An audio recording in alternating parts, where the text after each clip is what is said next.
Oke, melanjutkan video sebelumnya ya. Kalau di yang sebelumnya itu kita mencari gaya normal. Nah, dari gaya normal kita akan bisa mencari gaya gesek. Jadi di video ini saya akan menjelaskan tentang gaya gesek dan bagaimana cara kerjanya pada suatu benda ya, dengan berbagai variasi. Oke, gaya gesek sendiri rumusnya adalah mu kali n. Mu itu koefisien gesek, n itu gaya normal. Nah, karena gaya gesek itu ada dua macam, yaitu statis sama kinetis.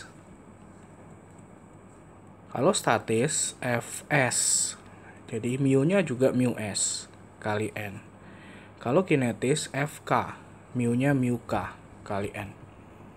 Gitu ya. Jadi nanti dibedakan mu s sama mu k, koefisiennya berapa. Mu itu besarnya antara 0 sampai 1. Dan ngebedainnya, mu s itu akan selalu lebih besar dari mu k. Jadi kalau dikasih tahu ada berapa sama berapa gitu ya, yang lebih besar itu udah pasti mu s. Gitu, oke. Sementara ini besarnya, arahnya dari gaya gesek selalu melawan kecenderungan gerak benda. Gitu. Jadi kalau cenderungnya ke kanan ya berarti gesekannya ke kiri. Ditarik ke kanan, gesekannya ke kiri gitu. Oke. Rumusnya cuma gitu aja. Nah, nanti sisanya kita pakai hukum-hukum Newton lagi ya. Contoh. Nah, saya jelasin ya, maksudnya statis sama kinetis. Statis itu terjadi kalau bendanya diam. Kinetis terjadi kalau bendanya bergerak. Jadi selama bendanya diam, yang muncul adalah gesekan statis. Tapi kalau udah gerak, yang muncul adalah gesekan kinetis. Oke? Kita lihat aplikasinya di soal ini. Ada sebuah benda dengan massa 2 kilo berada di atas bidang datar kasar. Jadi saya gambarin dulu ya. Benda di atas bidang datar kasar. Massanya 2 kilo.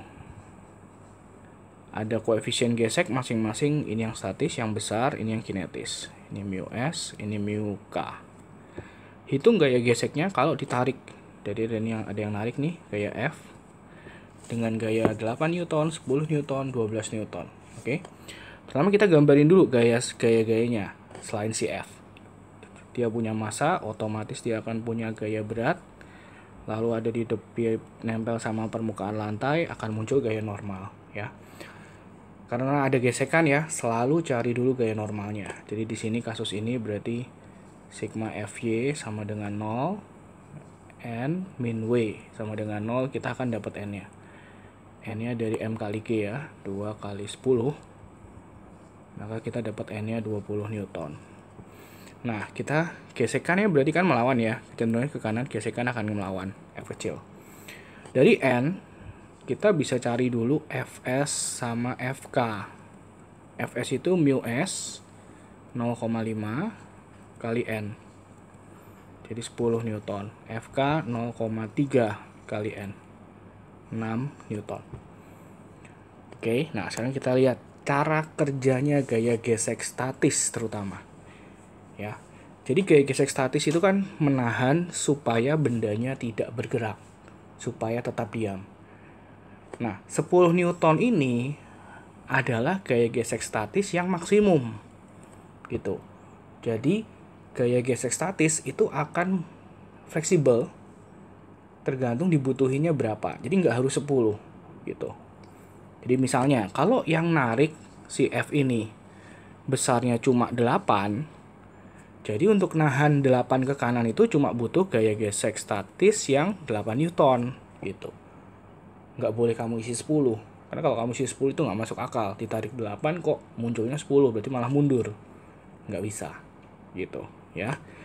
Kalau tarikannya 10, masih bisa nahan dong. Ini 10-nya. Berarti gaya gesek statisnya juga muncul 10 Newton. Tapi kalau begitu dia udah 12 Newton, lebih dong dari 10 ini kan. Berarti yang muncul adalah, karena udah lebih, berarti gaya statis itu nggak bisa nahan lagi. Berarti dia akan bergerak. Sehingga yang muncul gaya geseknya adalah 6 Newton, CFK. Seperti itu. cara kerjanya. Ya, jadi gesek statis itu fleksibel menahan tarikannya yang bikin gerak. Kalau selama dia masih bisa nahan ya dia akan nyesuaiin aja. Tapi kalau gitu udah lewat, kayak ini yang 12 Newton itu lewat ya, dia akan balik ke FK. Oke, nah sekarang yang B. Berapa kecepatannya jika gaya tariknya 20 Newton? Gaya tarik 20 Newton kan ini menyebabkan bendanya bergerak. Kalau bergerak itu berlaku hukum Newton 2, yaitu sigma F. Di sini bergeraknya di sumbu X ya. Berarti sigma Fx sama dengan M kali A. Nah, di sumbu X ada F ke kanan, ada FK karena udah pasti bergerak. Sama dengan M kali A. F-nya yang narik adalah 20, FK-nya 6, masanya 2 kali A. 14 sama dengan 2A, berarti A-nya 7 meter per second kuadrat. Nah, seperti ini konsep dari gaya gesek, baik statis maupun kinetis. Oke, kita lihat ya contoh berikutnya. Ada sebuah balok berada pada bidang datar miring kasar dengan sudut sebesar 30 derajat. Saya gambarin ya. Jadi ini kayak gini. Ini baloknya miring, sudutnya 30 derajat. Ternyata balok tepat meluncur ke bawah. Percepatan gravitasi 10. Oke, kita gambar dulu, uraikan gaya-gayanya dulu. Pertama ada W ke bawah, ada N. Ya, kalau baloknya miring, itu berarti kan sumbu XY-nya akan mengikuti ya, miring ya. Sehingga si W-nya kita harus urai. Kalau di sini 30, 30-nya akan pindah ke situ, ada di video pertama ya. Jadi ini kita urai, ada W cos 30, ada W sin 30. Nah, kalian bisa lihat nih, kecenderungannya berarti balok ini akan jatuh dong ke bawah. Sehingga gaya geseknya akan muncul melawan F gitu. Oke, ada gesekan, berarti langkah pertama yang kalian harus buat adalah sigma FY dulu untuk mencari gaya normal. Ke atas ada N, ini ke bawah ada W cos. Sama dengan 0. Jadi N-nya sama dengan min dulu ya. W-nya M kali G, kita nggak ada M-nya, ya udah M kali G kali cos 30 setengah akar 3. Jadi N-nya M kali G kali setengah akar 3, biarin aja. Lalu ini udah kita dapat N ya. Berarti kita bisa dapat yang ditanya adalah koefisien gesek statis. Nah, di sini kata-kata yang penting adalah tepat akan meluncur. Tepat akan meluncur itu artinya belum bergerak. Jadi yang bekerja masih statis. Ya, jadi Fs-nya mu kali N nanti. Mu S. Mu S kali Mg kali setengah akar 3. Nah, kita pakai karena belum bergerak, berarti sigma Fx-nya akan 0. Diam. Di sumbu X ada F ke kanan atas dikurang W sin 30 sama dengan 0. Nah, F-nya kan Fs tadi ya. Kita masukin nih. Mu S Mg setengah akar 3. W sin 30-nya kita pindah ke kanan. Jadi Mg sin 30 itu setengah. Nah, Mg setengah kita bisa coret. Sehingga mu S-nya 1 per akar 3. Atau kalau dirasionalin ini akan jadi 1/3 akar 3.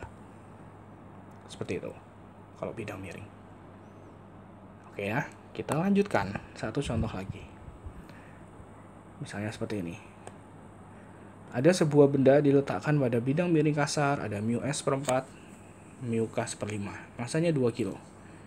Pertama, kita suruh gambarkan dulu diagramnya. Seperti nomor yang sebelumnya ya. Ada W ke bawah, 53-nya di situ. Ini kan berarti ini sumbu X, ini sumbu Y, W-nya kita urai dulu. Bisa ke situ dan ke sana. 53-nya akan pindah ke sini. Sehingga yang ini adalah W cos 53, yang ini W sin 53. Kemudian ada gaya normal. Nah, bedanya sama yang sebelumnya ya. Di sini ada tarikan nih 20 Newton. Ya, jadi pertama gambarkan gaya sudah. Sekarang yang B. Yang kedua dicari hitung gaya normal. Kita pakai sigma FY dulu ya. Kita bertahap nih sesuai urutannya. Gaya normal berarti sumbu Y. Ada N ke atas, ada W cos 53 sama dengan 0. Jadi W itu 2 kali 10 ya, masanya 2. Cos 53 itu 0,6. Jadi dari sini kita dapat 12 Newton N-nya yang B. Nah, ini yang penting nih. Pertanyaan ketiga. Tentukan apakah benda bergerak atau tidak. Itu kita ngelihatnya gini. Yang narik ke kiri itu ada W sin 53. Yang narik ke kanan itu ada F, ya kan? Coba kita isi dulu. W sin 53 berapa sih? 20 kali 0,8. 16 Newton ya. Sementara F-nya adalah 20 Newton. Nah, jadi dari sini kalian bisa lihat kecenderungan geraknya akan ke kanan. Sehingga gesekannya kita cari dulu, kita pasang ke arah kiri gitu. Nah, ini F-nya. Nah, tadi kan udah dapat N nih. Kita cari dulu ya, Fs sama Fk. Fs itu tadi 1/4 kali 12, 3 Newton. Fk 1/5 kali 12. 12 bagi 5, 2,4 Newton gitu ya.